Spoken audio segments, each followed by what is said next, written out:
Okay, welcome. First lesson we're doing here, or the lesson for today, which is November, 20. The lesson is on 5.5. It says linear approximations. I call it linearization. Differentials I'm doing later. The thing that students will now do is download Calculus FTW app, and now I'm going to reveal what they see that app on the screen. This is what it looks like. You might have a different screen behind it. But I'd like you to search right here, linearization.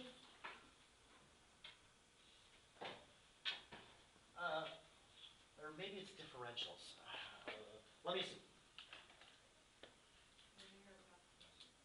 Yeah. What do I want? It says differentials. Yeah, let's search differentials. Differentials. I think that's what I want. Yeah. And then find it. Okay? And then you should see it on the right side of your screen. Everybody kind of there? Okay. So once you get there, it should look like this. I'm going to tell you what a differential is, and you're going to get a lot more details with this on Monday. But this kind of relates to linearization, and I'm going to get to the formal linearization in a second. A differential, I'm just going to tell you what this is today. This is all on your screen. You don't have to get it down. Everybody's got it. Are you with me? Yeah? We can see this, exactly what it says? Okay. A differential is a small change in some sort of variable. It's a small change. dx, which we normally do dy dx, in this case it means a small change in x. D means change. It does mean derivative sometimes, but a derivative is change in y over change in x, kind of like slope. So dx represents a small change just in the x direction, right or left. It's usually the independent variable, and dy is a change up and down the y direction. Here's a formula for it. Okay, we'll talk about this as we move through back to linearization and where it comes from. Now, this is how the app works. You can show different things, like, good, answer this question. Why is it useful and how does it work? And that kind of leads into linearization. So if you hit show there, this is what happens. And then, of course, you can hide it. This is what you should see on your screen. The differential dy is usually used to estimate a small change in some dependent variable. D, where does it come from? It comes from the word delta. That's why they use D. Just like the picture is change in y here, delta y. Typically, a y depends on x, and it's represented by this function. Well, this is just a regular function. Could be cubic, could be sinusoidal, could be anything. When we change x by a little bit, delta x, y changes as well by a little bit.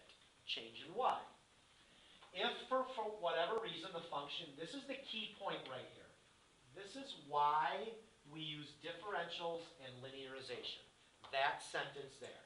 If for whatever reason the function is not easy to evaluate, you can estimate it through this dy piece.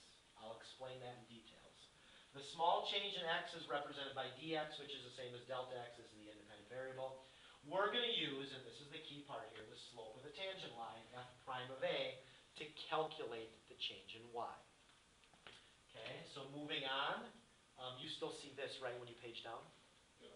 Okay, and I put this up here. This is what linearization is. When you look at this, the blue curve that's up here, the blue line, and let me highlight or just kind of outline that in blue. This guy right here. This is some sort of curve, but a curve sometimes could be a cube root function, sometimes it could be an arc sine function, sometimes it could be an LX function. Is very hard to evaluate in your head, but a line is very easy. So that's what linearization is it takes a curve and changes it into a line, so that you can evaluate it in your head fast. If I asked you for the cube root of 1.10, I don't think anybody could do that in their head. But if I asked you to find y equals 2x plus 4, and x is 1.10, it's easy to look at the line and substitute in 1.10 0, or whatever number I said it was. Lines are really easy, other functions are not. That's what a linearization is. It makes it simple into a line. Now, looking at this, slope of the tangent line is another way of saying derivative. Okay? So rise over run is another way of saying slope of the tangent line. So this is another way of saying y f prime of a, slope of the tangent line, rise over run, dy dx, it's all the same thing. So looking over here, f prime of a is another way of saying dy dx. Okay, no big deal. So now that's why you're going to end up to have this function, which I'm going to talk a little bit more about. Okay, the change in y, dy, is equal to the derivative, the slope, times the change in x. Okay, we're going to get there in a second. How to use it. Okay, and now you could go through all this and you can read it. I'm not going to read this, but I just wanted to show you another app that's available to you. Optimization problems. If you're having problems with optimization, go back to this app. Look at it. I know that I give you a lot of work and you don't have real time to do this, but if you ever go on or you want it seen a different way, take a look at it. So this stuff here is all stuff that they're going to cover late. We're going to cover on Monday, and I'll talk a little bit more about it in detail. But this is going to be how you use a differential to approximate things. So I'm going to come back to this in a moment. I'm now going to move away from the app, but I wanted you to have that. I am now going to talk about linearization and what it is. So this isn't on the app, but it's a similar drawing. If I went back a couple slides to this curvy thing, how does this apply? So let me tell you how it applies with linearization. Here's the blue line again, which is a curve. Here's a red line, which is a slope of the tangent line. Notice how around this key point, x equals a, look how close that line is to the curve. You see that? Look how close it is. In fact, it's so close in this little box, it doesn't even look like it's different. When you get out here, farther away, it's got a bigger change, a bigger being off from the line versus a curve. When you get farther away, it's even off farther. When you go way down here, it's really off far. But when you're looking in this little box, there is almost no change. So that's what a linearization is. It's making a tangent line so you can approximate things fast.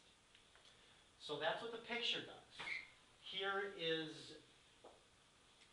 the linearization formula. Does this look familiar? Yes. Point slope form, right? That's the thing that's been on the top of my board for weeks. We've been using it. I suggest you use that over y equals mx plus b. And now I need to show you where the book formula comes from, because the book formula doesn't give that, but it's the same formula. It's the same. So first of all, they're going to use a's and not x's. But if you look at the last slide, x is the same as an a value. So don't really freak out about that. It's a number. In this case, they're just changing it to some random number, and they don't know what number that is. Okay? This is just another way of saying y. F of a is y. F of x is y. Okay? Now, your slope is the same thing as we're used to seeing slope as m. But slope really could be f prime of a. It could be dy dx. It could be anything. But we'll just use the prime notation. That's the Newton notation. So they start substituting. So they take out this y, and they write it as f of x, or f of a. They take out this m, and they write it as a prime, Newton notation. And then they take out this x1, and they just are going to, let's do a triple underline, and they just call it a letter a. It's nothing different, it's just different notation. And notice how your slope is this. Notice how the x and the y don't change. And then how did they go from here to here? You see what they did? Added f of a to the other side. Okay? Now I'm going to make one more slight change from what they have here. And I'm going to change, this is where we were on the last slide. So if you didn't have enough time to write it, I mean, if those of you that are writing, they change y to L of x. YL. Because it's a line linearization. So they just change the letter system. That's it. This stays the same, this stays the same, this stays the same. This is what you'll see in your book. It is no different. It's just a line. That's all. What kind of line? A tangent line. So this linearization is the linearization of f at a, which is just a tangent line. If you want to use y minus y equals mx minus x, go for it. And this last sentence is just an explanation. The linearization is the equation of the tangent line, and you can use the old formula if you'd like. But when you see this in the book, I don't want you to freak out. It's not different. It's the same. Here's how you do a problem, and here's how it applies. Find the linearization of f of x equals the square root of 1 plus x. And that's how it would look. That's how your homework question would say.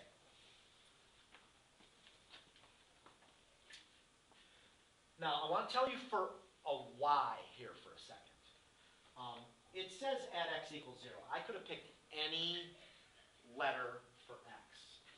We're going to do the tangent line at x equals 0 of this. The tangent line. Go ahead, do the tangent line. You know how to do a tangent line. Find the slope, find the point, put it in point-slope form, use the L of x formula if you want to. So go. Point and slope, point-slope form. Give me a few minutes to do that.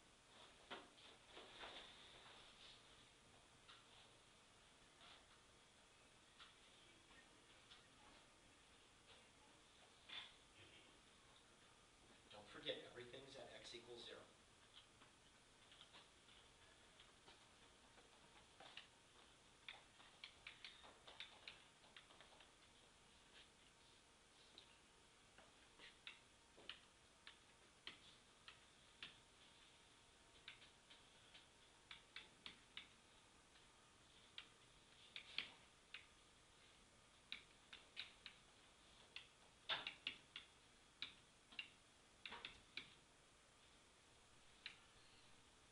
That's how you would have found the point. Point's always easy, especially for simple stuff.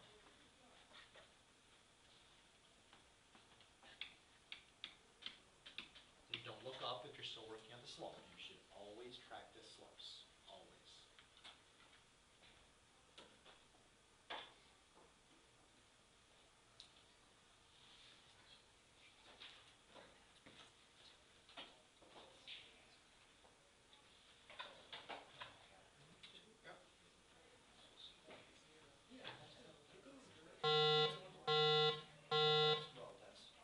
No, you're doing y, aren't you, Tom? I only did y. That's the y. That's what I did y for a second.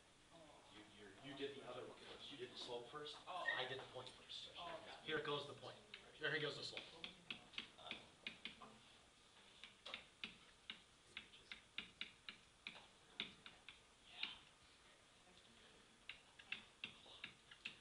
I do want you to take note on how I'm showing all my steps with proper notation. This is just f prime.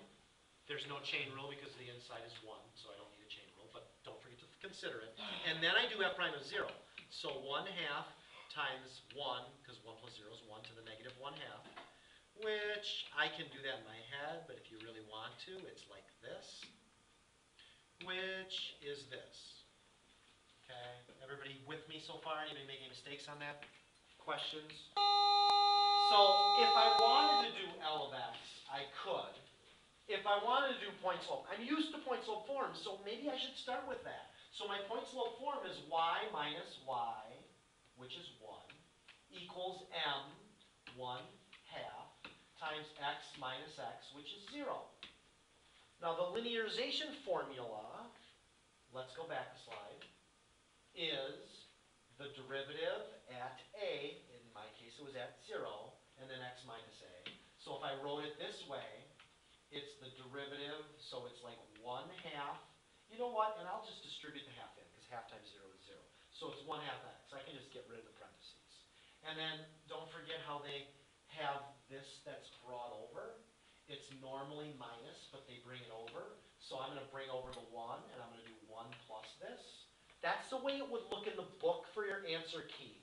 So don't freak out about it because the slope is second or anything like that. I don't care what you do.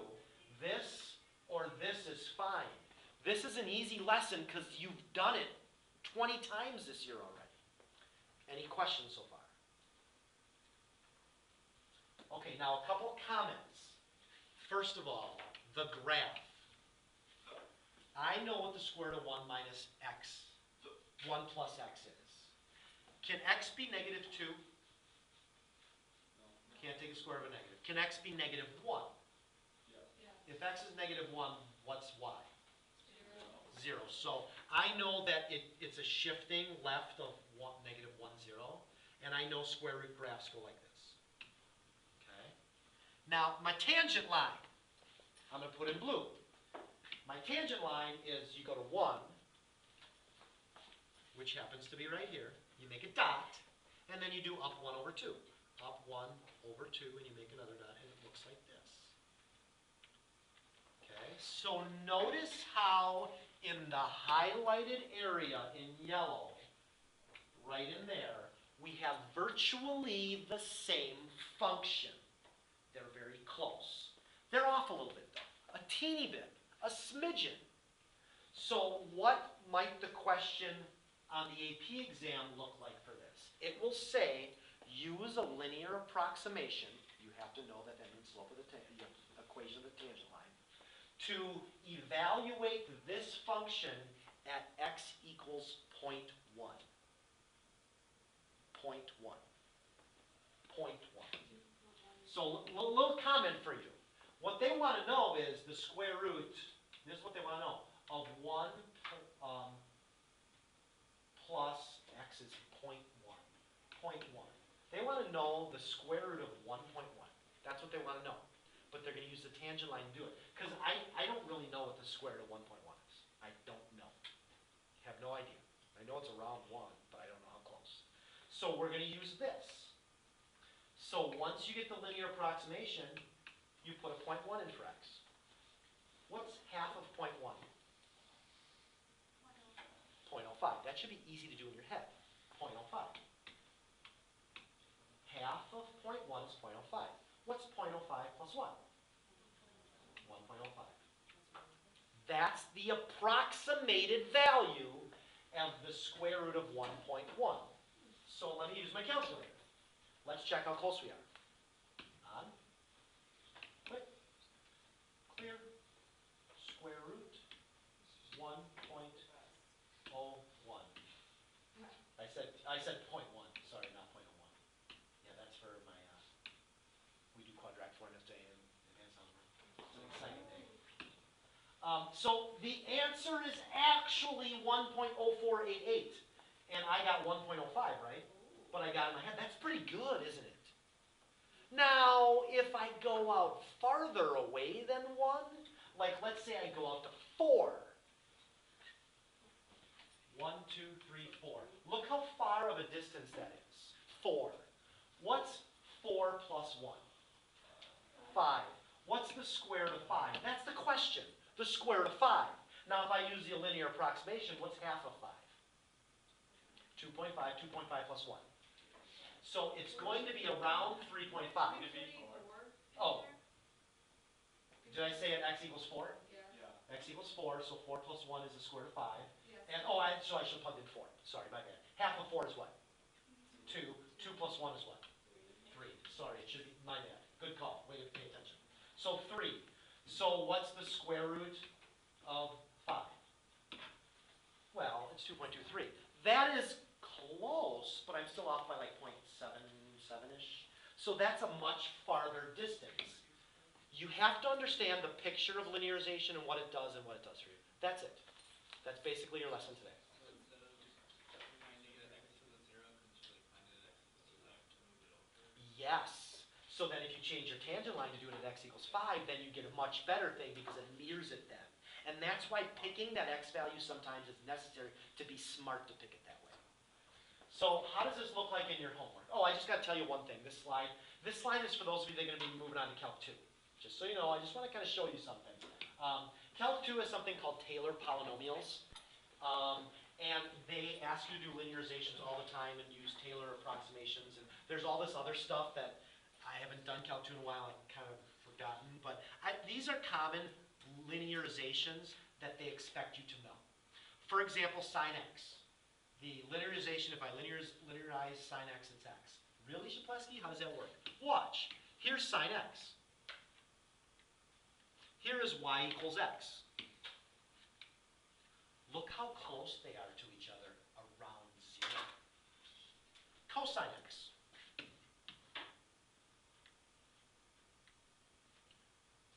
Y equals what? Look how close they are right in this neighborhood here. Tangent x. That's very close to y equals x. And this one you can't really see. This is where you get into Taylor polynomials, but that's another one that they expect you to know if you want to Calc 2. Just so you know, these are 4 of the ones they expect you to know. Okay, here's example 4 from your book. Your homework tonight will ask you to do a problem just like this. So if you want to look at your book, or if you want to look up here, I just want to show you so you don't freak out. Because this question's a little different. It'll say use linearizations to approximate the square root of 123.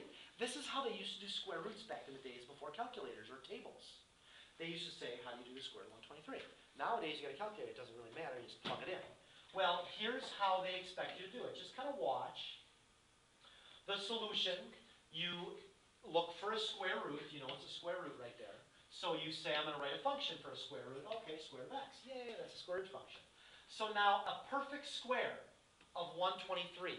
What's really close to one you know around 123? Well, hopefully you know that a perfect square is around 121. Because the square root of 121 is 11.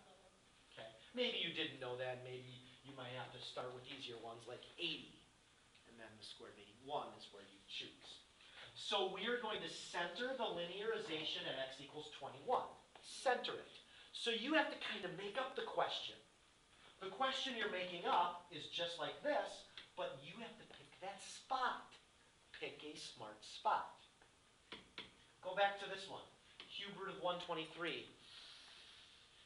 you know of something cube rooted that's around 123? 125? 125 is what? 5. So that's where you see the second one. So what do? You find the slope of the tangent line at 121.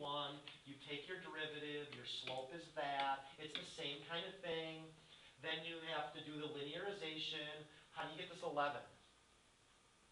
The square root of 121. That's the point. The point is 11, comma, question mark. If your function is square root of x, the square root of 121, oh, I'm sorry. Yeah, 11. Or 121 is x. Sorry. 121. 121 is x. 11 is your y. My bad. Let me do that better. 121, comma, 11. How do you get the 11? You plug it in. How do you get the 121? You pick something close. So if you struggle with this one today, I'm going to ask you to do 1 or 2 of these. Look back to this problem. It's just finding the derivative to give you the slope. It's just putting it into your linearization, and then you go from there. Okay? And you plug it in. So that one, I don't want you to freak out about. Did I change the assignment? I did not. So I need to change this for you right now. So, the assignment for tonight is